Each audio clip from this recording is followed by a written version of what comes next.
Ito ba yung yung binanggit niya na hostage niya, Yes. si Senator Amy Marcos? Well, yan po ay kasunduan ng dalawa, ng Vice Presidente at ni Senator Amy Marcos. Ang Pangulo ay hindi at walang partisipasyon sa kanila naging kasunduan.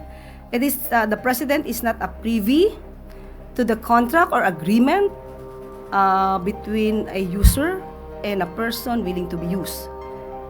Hindi walang kinalaman ng Pangulo sa kontratang kanilang pinasukan, yung isang tao na manggagamit at isang taong willing magpagamit. At ang nais lang po natin sana ay ang Pangulo po kasi ang sinabi niya ay tuloy-tuloy siya sa kanyang pagtatrabaho, focus sa trabaho. Nadagdag pa nga po ang problema dito sa Siquijor.